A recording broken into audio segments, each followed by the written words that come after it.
Bom dia, irmãos, a graça e a paz. Dando continuidade aos estudos de quem somos e o que fazemos, tentando responder às perguntas, né? Qual o nosso caráter, tendo Cristo como nosso modelo? O tema nessa manhã de domingo é mansidão. E o texto central se encontra lá na Carta de Paulo aos Filipenses, capítulo 3, versículos 4 a 7. Diz assim a palavra do Senhor: bem que eu poderia confiar também na carne. Se qualquer outro pensa que pode confiar na carne, eu ainda mais. Circuncidado o 8º dia, da linhagem de Israel, da tribo de Benjamim, hebreu de hebreus, quanto à lei, fariseu, quanto ao zelo, perseguidor da igreja, quanto à justiça que há na lei, irrepreensível. Mas o que para mim era lucro, isso considerei perda por causa de Cristo. Sim, deveras considero tudo como perda, por causa da sublimidade do conhecimento de Cristo Jesus, meu Senhor, por amor do qual perdi todas as coisas e as considero como refúgio para ganhar a Cristo. Eu acrescentei no trecho que eu tinha dito inicialmente o versículo 8 também. E nesta manhã a gente vai falar, né, sobre mansidão. E aí a gente vai perguntar, eu acho que é interessante nós estabelecermos sempre referenciais teóricos, né? Conceitos sobre aquilo que a gente vai estudar. E o que é mansidão? Vamos lá, o que quer dizer essa palavra que tem muito a dizer para nós? Mansidão, o dicionário, diz que é uma qualidade ou condição do que é manso, brandura de gênio ou de índole, brandura na maneira de expressar-se, doçura, meiguice, suavidade, procedimento pacífico, serenidade. Isto é o conceito formal de mansidão, se pegarmos o dicionário.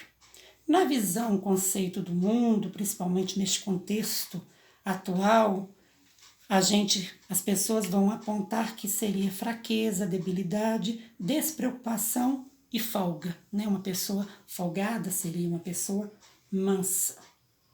Mas a gente tem que pensar que para nós cristãos, o que quer dizer mansidão? Mansidão, lembremos a todos, é um traço, é uma característica do fruto do Espírito, o qual nós devemos desenvolver quando aceitamos a Cristo e recebemos o Espírito Santo em nossas vidas.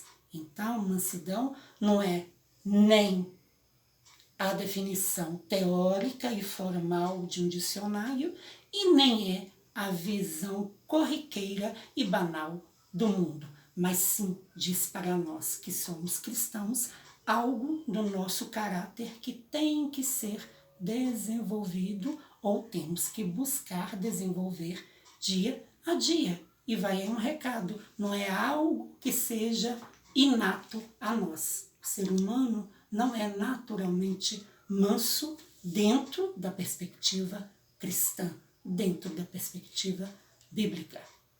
Porque as pessoas mais calmas e mais serenas são traços de personalidade. E a personalidade ela vai variar de pessoa para pessoa. Umas vão ser mais calmas, mais serenas, outras mais agitadas, mais enfáticas, mais organizadas, enfim. Dentro de uma gama enorme de possibilidades, nós temos, né, graus diferentes de personalidade. Por isso que essa mansidão, como ela é colocada de maneira cristã, ela não é algo inato, natural, que nós já nascemos com ela.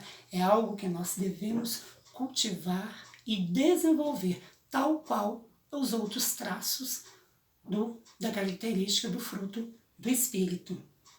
E nessa manhã, eu gostaria de chamar, né, a essa questão desse conceito cristão, pegando o conceito do mundo, conceito formal, e buscando, sendo ele uma forma, ou melhor dizendo, um traço do nosso caráter cristão, um traço do fruto do Espírito, a gente pode dizer que para nós, cristãos, seria, né, ou se a gente fosse conceituar, a gente poderia dizer que é um equilíbrio entre brandura e firmeza, sossego com determinação, tranquilidade, com autoridade, serenidade, com resolução. Seria uma forma de canalizarmos nossa força e nossa inteligência para algo que tenha um bom aproveitamento.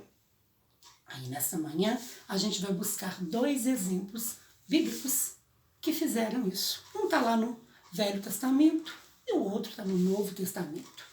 No Velho Testamento vamos destacar Moisés. O que a Bíblia nos diz de Moisés? Se a gente pegar lá Números, não lembro qual a passagem exatamente, mas vai dizer que Moisés foi o homem mais manso que teve na face da terra. Então a gente pode dizer o quê? Ele foi um homem manso. Aí a gente pode dizer, na visão do mundo atual, que ele foi um folgado, que ele foi um despreocupado, que ele foi um relaxado, que ele foi um débil, que ele foi fraco. Não, pela liderança que ele exerceu diante do povo hebreu, principalmente no contexto que o povo hebreu vivia à época da saída do Egito e toda a luta que, para se obter isso, foi travada junto ao faraó, a gente pode dizer que Moisés de forma alguma foi fraco. Mas a Bíblia aponta porque ele foi manso, ou seja, ele soube canalizar toda a sua inteligência, toda a sua força de vontade, toda a sua capacidade para liderar em prol de um objetivo melhor para todos. Qual era? Libertar o seu povo da escravidão do Egito, prefigurando a libertação nossa do mundo do pecado. Então ele soube fazer isso. Então, como se diz, ele soube canalizar todas as suas qualidades para esse fim. O outro exemplo que está lá no Novo Testamento é ninguém mais nem menos que Jesus. O que Jesus vai dizer, né, quando ele está ensinando a sua multidão, ensinando os seus discípulos e também nos ensinando, né, que quando ele está falando para os seus discípulos e a gente lê a Bíblia ali, os ensinamentos que estão ali nos evangelhos, a gente pode se colocar no lugar dos discípulos e receber este ensinamento de Cristo. O que ele fala? Aprendei de mim, que sou manso. Ele realmente o era. Ele veio à terra, abriu mão de ser Deus, veio viver como homem para realizar uma obra que o seu pai entregou a ele, que seria exatamente a plena vitória sobre a morte, a plena vitória sobre o pecado. Então, se a gente pegar, né, os 2 personagens aí que eu citei essa manhã, Moisés e Jesus, o que eles fizeram? Um tirou o seu povo, liderou o seu povo na saída do Egito. E para essa saída, a gente sabe que a história nos conta que não foi uma saída, simplesmente não chegou lá, senhor faraó, eu quero deixar o Egito, pois não, senhor Moisés, pode ir, pegue seu povo e vá em paz. Não, foi através de quê? De guerras, de disputas, não guerras militares, mas guerras de ideias, guerras de visões, guerras de demonstração de força. E nós vimos, né, em algumas lições atrás, em um outro estudo determinado, que havia também a questão até divina, era a guerra dos deuses do Egito contra os deuses de Israel. Então é a vitória de Deus de Israel que havia nessa discussão ou esse diálogo entre Moisés e o faraó. Então não foi simples, e ele liderou. E Jesus também vencer o pecado não foi algo simples, ele teve que passar por uma cruz. Ele teve que passar por todo o sacrifício que ele teve que fazer para conquistar o livramento do pecado e também da morte.